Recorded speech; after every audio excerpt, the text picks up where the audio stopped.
Enfrentamos a un enemigo que goza de apoyo político e internacional. Esas fueron las palabras que el ministro del Interior, Andrés Chadwick, utilizó para referirse a los últimos atentados que se han registrado en la Araucanía durante este fin de semana. Ataques por los que el gobierno, de hecho, ya presentó 2 querellas contra quienes resulten responsables. Vamos a analizar este conflicto, las palabras del ministro.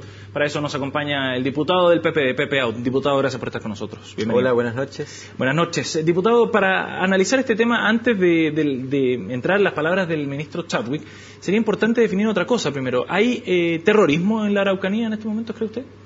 Bueno, eso es lo que tiene que determinar la justicia.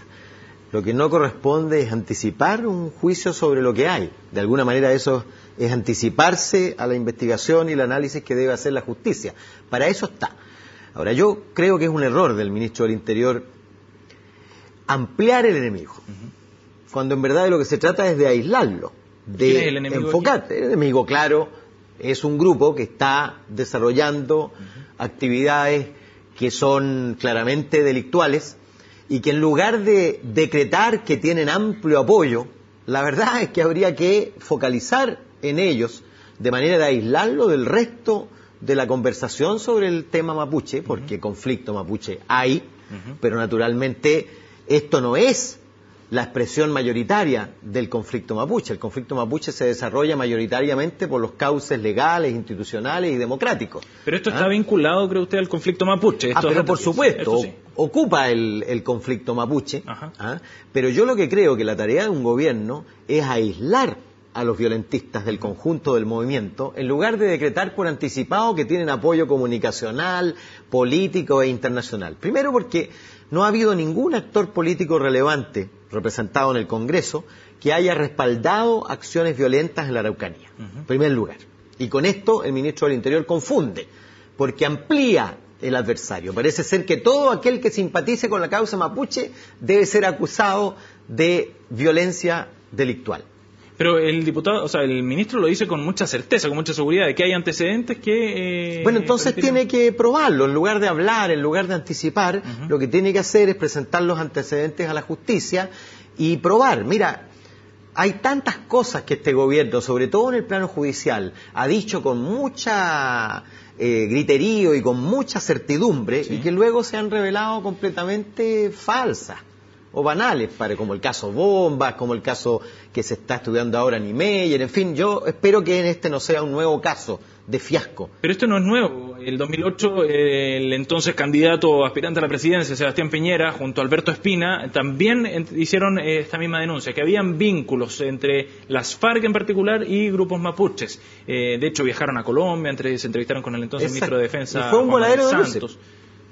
Y fue un voladero de luces, porque este gobierno lleva 2 años. Si eso hubiera sido, ocurrió hace como 3 años. Si eso hubiera sido cierto, ya estaría completamente, me imagino yo, investigado y disuelto. Pero ese dossier existía, le llegó a la Agencia Nacional de Inteligencia en esa época. Sí, pero no dio lugar a una investigación seria, que pudiera comprobar los hechos y que pudiera naturalmente hacer uso de los elementos que tiene el gobierno para disolver esa relación.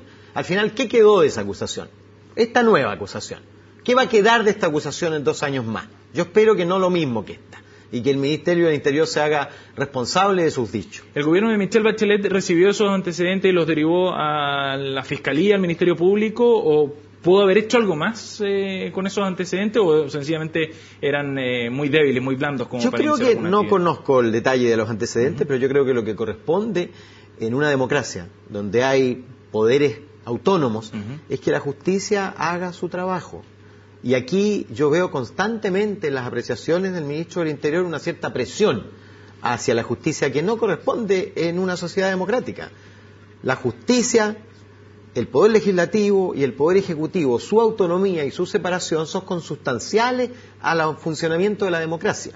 Pero lo más grave de esto es lo que te decía al inicio, de disparar al voleo. ¿Es irresponsable? Es irresponsable, porque en lugar de empequeñecer al adversario, que es un adversario real, yo no lo quiero desconocer, hay que combatirlo, hay que neutralizarlo, hay que terminar, obviamente, con esa inseguridad que genera. Pero eso no se hace ampliándolo dando por hecho que tiene redes, que tiene apoyos comunicacionales, es decir, de alguna manera está hablando de ustedes, de los medios de comunicación, y apoyos políticos, seguramente querrá dar a entender que somos nosotros, sí, cuando la verdad es que no hay ningún actor político responsable representado en el Congreso que haya respaldado el más mínimo acto de violencia y delictual contra los colonos en la Araucanía. ¿Pero le parecen verosímiles estas versiones al menos? ¿Cree usted que efectivamente podrían haber vínculos? No es que lo tenga antecedentes, pero ¿existe la posibilidad de que el conflicto mapuche se haya llegado a tal nivel que de organización, de inteligencia, que haya conexiones con grupos en el extranjero, cualquiera que sean? Bueno, yo no voy a cometer el error que comete el ministro del Interior.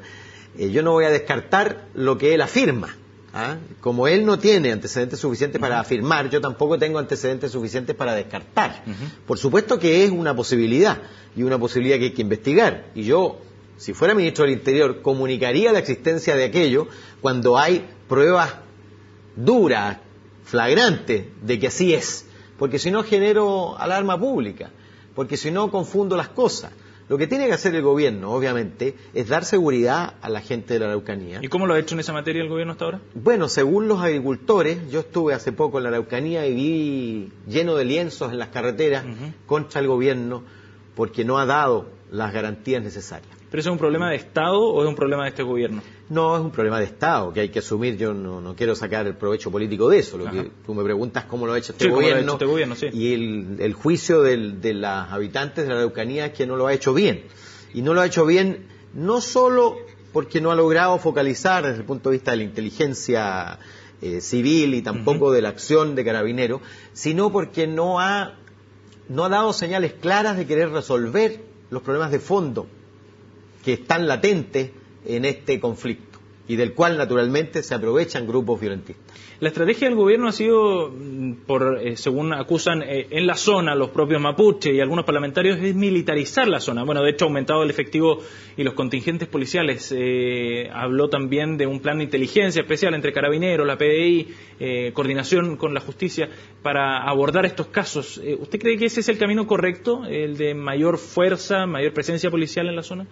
Yo no creo que sea ese el camino para resolver el problema. Si eso fuera acompañado de una política, de un programa de acciones tendientes a aislar los fenómenos violentos y resolver el trasfondo que está detrás, claro, uno podría decir en ocasiones y en focos puntuales puede ser absolutamente necesario e imprescindible mayor presencia policial.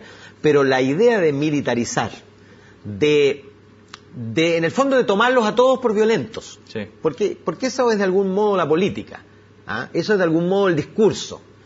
Finalmente es el discurso de asimilar al tipo que incendia y que comete el delito de incendiar e insegurizar a una familia con el tipo que está reivindicando tierras. Y esa política es equivocada. Yo creo que nos tiene donde estamos. Yo creo que va a haber que hacer un cambio global del enfoque del Estado en su relación con la demanda indígena. Oiga, diputado, usted fue candidato por la zona, candidato a diputado por la zona. Conozco Ercilla, Traigué en 96, hace unos 14 años atrás. ¿Cómo cree que se va a abordar el tema, considerando que este es un año de elecciones a nivel nacional? ¿Cómo cree que se puede abordar el tema y según su experiencia, cómo se trata el tema en este tipo de contextos, en el fondo, cuando la posibilidad de salir con ofertones, con grandes soluciones, pues, es bastante tentadora, me imagino, ante una población que está atemorizada por estos hechos? Yo creo que hay que retomar el acuerdo que hizo el presidente Elwin con casi todos los loncos de la región de la Araucanía, que es un acuerdo que de alguna manera estableció una hoja de ruta que por supuesto se perdió. Sí. Además parte importante de ella ya fue recorrida y yo creo que hay que hacer algo equivalente, cualquiera sea el gobierno. Nosotros debiéramos hacer un diálogo nacional entre el Estado nacional y el pueblo mapuche con toda su variedad y diversidad, porque no es lo mismo Pidima que Nueva Imperial o que Cholchol. Sin embargo, es preciso definir de nuevo una hoja de ruta que yo creo parta del reconocimiento del Estado chileno de que es bueno para Chile que la identidad del pueblo mapuche se desarrolle, se afiance, se fortalezca y que su aporte sea también parte del Estado nacional, de la nacionalidad chilena. Mira, yo siempre digo, yo estudié en el internado Barros Arana, un liceo laico por excelencia, y fíjate que mis primeras palabras de Mapudungún, Marrimari, Pupeñi, Marripari, Pulamñén, las aprendí recién el año 96 en Ercilla, y probablemente tus hijos, mis hijos, van hoy día a la escuela, cualquier escuela de Chile, salvo determinadas escuelas multiculturales, que son muy pocas en Chile, no aprenden una sola palabra del idioma que habla o que pudiera hablar más del 10% de la población. En cambio, tú vas al Paraguay y ves un partido de fútbol y vas a ver rubios altos de ojos azules que hablan en guaraní. En guaraní. Claro. ¿Ah? Ese es un dato, si tú quieres, sintomático de la falta de reconocimiento que hemos tenido los chilenos hacia el aporte de la cultura y del pueblo mapuche. ¿Se ha transformado también en un conflicto económico? ¿Cree usted que ha alcanzado ribetes de ese tipo? Pedro Cayuqueo, un destacado periodista y vocero del pueblo mapuche o de algunos sectores del pueblo mapuche, también él plantea que este es un tema inmobiliario ya, que ni siquiera es un tema cultural, más bien el conflicto está puesto en el punto económico. Por supuesto que tiene ribetes económicos importantes. Está el desarrollo de las forestales, hay un conflicto entre el desarrollo de las plantaciones y la preservación del modo de vida mapuche. Hay un conflicto también en el desarrollo inmobiliario. Ha habido, por ejemplo, clásicos conflictos de paso de la carretera por un terreno sagrado. ¿Te acuerdas tú cuando era ministro de Obras Públicas Ricardo Lagos y se hizo el bypass por Temuco? Se demoró mucho. Hoy día el conflicto del aeropuerto. En fin, efectivamente tiene ribetes de esa naturaleza, pero no son los clásicos conflictos inmobiliarios, porque el tema es un conflicto de desarrollo económico con un tema de preservación de una cultura y de una identidad. Y da la impresión de que hoy día el problema se está abordando por ese punto, por el tema económico, más que por el tema cultural.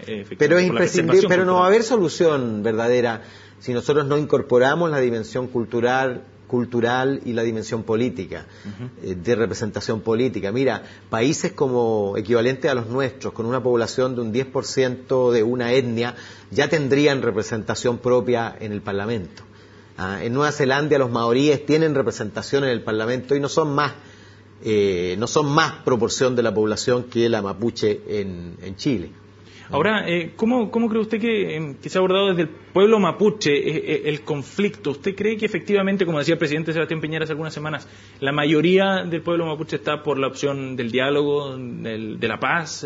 Sin duda. La vía institucional, si lo pudiéramos decir. Sin duda. Decir. La gran mayoría del pueblo mapuche es pacífica, es dialogante, pero no hay dos palabras sobre la manera equivocada, el juicio que tiene la gran mayoría de los mapuches, la manera equivocada en que Chile los ha tratado de asimilar. De asimilar haciendo desaparecer su cultura en lugar de integrar con su cultura, con sus valores, con su modo, incluso sus modos económicos de ser. Nosotros entendimos que tenían que hacer lo mismo que los campesinos, sin entender que para los mapuches el modo de vivir y el modo de desarrollarse es diferente y tiene que reconocerse esa diferencia. Y yo creo que ahí está el kit de la cuestión. ¿Y no cree que esa indignación o ese enojo, esa rabia que pueda tener el pueblo mapuche o buena parte hacia el Estado chileno sea la que termine gatillando estos hechos de violencia finalmente que puedan estar detrás de efectivamente, como ha dicho el ministro Chadwick, de lo que él llama como un enemigo poderoso? Evidentemente, si mira, cuando el ministro del Interior dice un enemigo poderoso, yo escucho a los mapuches hablar de un enemigo poderoso. No hay nada más poderoso que el Estado chileno frente a un grupo de comuneros mapuches que reivindican su lengua, reivindican su tierra, reivindican años, porque lo que tenemos que entender nosotros es que esto parte por una expropiación masiva de tierras. Es cierto que no se puede hacer borrón y cuenta nueva y decir, mira, hay 1 millón de habitantes, el 25% de la Araucanía es mapuche y ese 25% tiene que recuperar todas sus tierras. Pero debe partir de ese reconocimiento.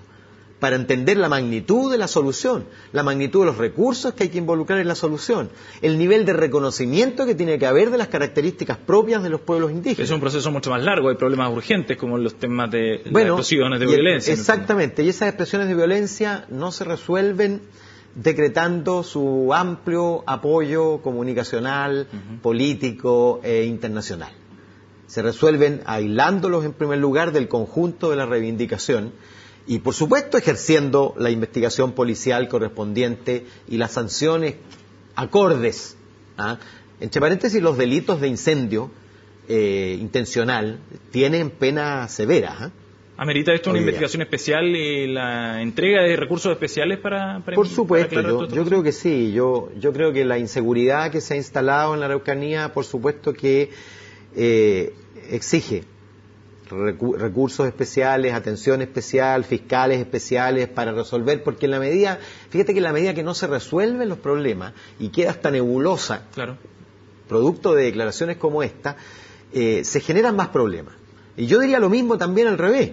El hecho de que un policía siga en su cargo luego de haberse comprobado judicialmente, estamos en otro caso, comprobado judicialmente su participación en un delito que tuvo como consecuencia la muerte de un comunero mapuche, y resulta que lo que hace la institución es trasladarlo, en lugar de darlo de baja. Se da de baja a personas de la institución Carabineros, PDI y de otras instituciones, sí, por razones infinitamente menores. Imagínate tú la reacción de la familia y de los amigos y de los comuneros y del conjunto del pueblo mapuche cuando el Estado mantiene en su rol a un carabinero. Lo que refleja luego la multidimensionalidad, digamos, del problema. Diputado Pepe Out, muchas gracias por estar con nosotros para hablar de este tema. Buenas noches. Gracias a ti, chao. A ustedes los invitamos después de esta entrevista a que hagamos una breve pausa. Volvemos pronto para seguir revisando más informaciones. No se vaya.